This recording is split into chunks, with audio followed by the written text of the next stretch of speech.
ബഹുമാനപ്പെട്ട സുപ്രീം കോടതിയുടെ അതിപ്രാധാന്യമുള്ള ഒരു വിധി കാണാനിടയായി. വളരെ സ്വാഗതാർഹമായ ഒരു വിധിയാണ്.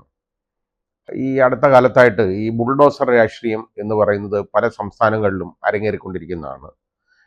പ്രത്യേകിച്ച് അതിന് വളരെ വ്യാപ്തി വന്നത് ഡൽഹിയിലെ ജഹാംഗീർപുരിയിൽ ഉള്ള വീട് പൊളിക്കലാണ്.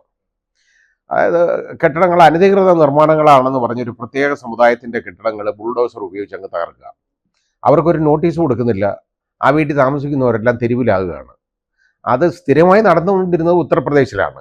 പക്ഷേ അതങ്ങ് രാജ്യത്തിൻ്റെ പല ഭാഗങ്ങളിൽ, ഹരിയാനയിൽ, അതേപോലെ മധ്യപ്രദേശിൽ, രാജസ്ഥാനിൽ ഇതൊക്കെ അങ്ങോട്ട് വ്യാപിക്കാൻ തുടങ്ങി. അപ്പോൾ ഇത് വന്നു കഴിഞ്ഞപ്പോൾ കോടതിയുടെ വളരെ ശക്തമായ ഒരു ഇടപെടൽ ഒരിക്കലുണ്ടായി. ഇങ്ങനെ ഈ ബുൾഡോസർ രാഷ്ട്രീയം ആവശ്യമില്ലാത്തതാണ് എന്നുള്ള രീതിയിലൊരു കാഴ്ചപ്പാട് കോടതിയുടെ ഭാഗത്തുനിന്ന് വന്നു. പക്ഷേ അത് നല്ല ശരിയായ ഒരു വിധിയുടെ രൂപത്തിൽ ഇന്നലെ ജസ്റ്റിസ് ഗവായും അതുപോലെ തന്നെ ബഹുമാനന്റെ ജസ്റ്റിസ് കെ വി വിശ്വനാഥനും അടങ്ങുന്ന ബെഞ്ച് എൻ്റെ വിധിയാണ് പുറത്തു വന്നത്. ആ വിധിയിൽ ഇതിനെ നിശിതമായിട്ട് വിമർശിച്ചത് മാത്രമല്ല ഈ നടപടിയെ, ഇനി മേലാൽ ഇതുപോലുള്ള പണി ചെയ്തു കഴിഞ്ഞാൽ ഈ പൊളിക്കുന്ന ഉദ്യോഗസ്ഥൻ വീട് പണിഞ്ഞു കൊടുക്കണമെന്ന് പറഞ്ഞിട്ടുണ്ട്.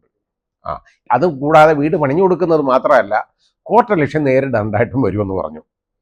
കാരണം ചെയ്യാൻ പാടില്ലാത്തതാണ്. ചെയ്തു പോയാൽ പൊളിക്കുന്നവൻ വീട് വെച്ചു കൊടുക്കണം. അത് മാത്രമല്ല, കോർട്ടലക്ഷ്യം നേരിടണം. അപ്പോൾ ഇത് ഇനി അങ്ങ് മാറും.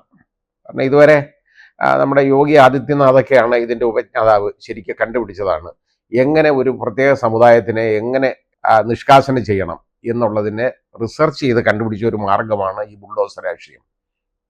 അത് അവസാനിപ്പിക്കേണ്ടത് തന്നെയാണ്. ആരെങ്കിലും ഒരു വീട്ടിൽ ഒരാൾ കുറ്റം ചെയ്തെന്ന് തന്നെ ഇരിക്കട്ടെ, ആ കുറ്റം ചെയ്തതിന് ആ വീടെന്ത് ചെയ്ത്? അത് മാത്രമല്ല, ബാക്കി ആ കുടുംബത്തിലെ അംഗങ്ങൾ എന്ത് ചെയ്തു?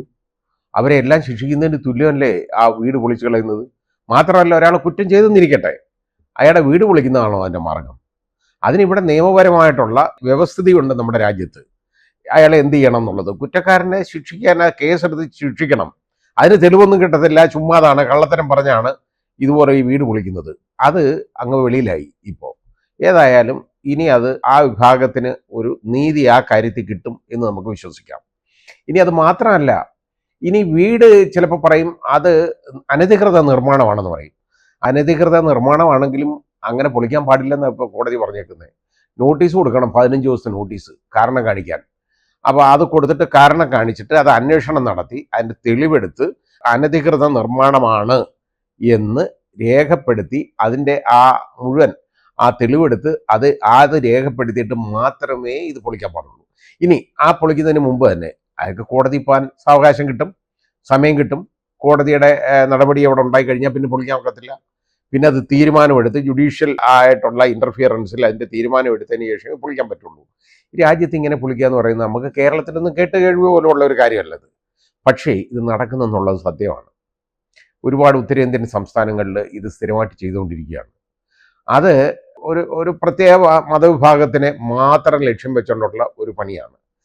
അത് നമ്മുടെ ഭരണഘടന അനുസരിച്ച് ഉള്ള തുല്യത, ജീവിക്കാനുള്ള അവകാശം, ആർട്ടിക്കിൾ 21, ഇതിനെയൊക്കെ വെച്ച് നോക്കുമ്പോൾ ഇത് വളരെ വലിയ തെറ്റാണ് ഈ ചെയ്യുന്നത് ഭരണകൂടം. കോടതി അതിനകത്ത് ഒരു സ്തുത്യർഹമായ ഒരു വീക്ഷണം കൂടെ നടത്തി. അതായത് ഈ ഭരണകൂടം ഉണ്ടല്ലോ, ഭരണകർത്താക്കൾ, അവർ ജഡ്ജിമാരാകണ്ട എന്നൂടെ പറഞ്ഞു. ജഡ്ജിമാരുടെ ജോലി അവർ ചെയ്യേണ്ട, അത് ജഡ്ജിമാർ തീരുമാനിച്ചോളൂ, ചെയ്തോളും. അത് തീരുമാനിക്കേണ്ട ജഡ്ജിമാരാണ്, ഇവരല്ല.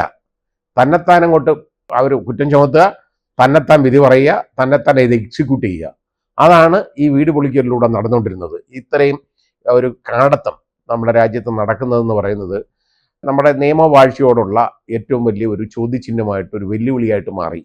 അതാണ് ഇപ്പോൾ കോടതി ഇടപെടലിലൂടെ വളരെ ശരിയായ രീതിയിൽ ഇപ്പോൾ അത് നമ്മുടെ രാജ്യത്ത് ഒരു തീരുമാനം ഉണ്ടായിരിക്കുന്നത്. വളരെ സ്വാഗതാർഹമായ വിധിയാണ്. വളരെ വളരെ നല്ല ഒരു വിധിയാണ്.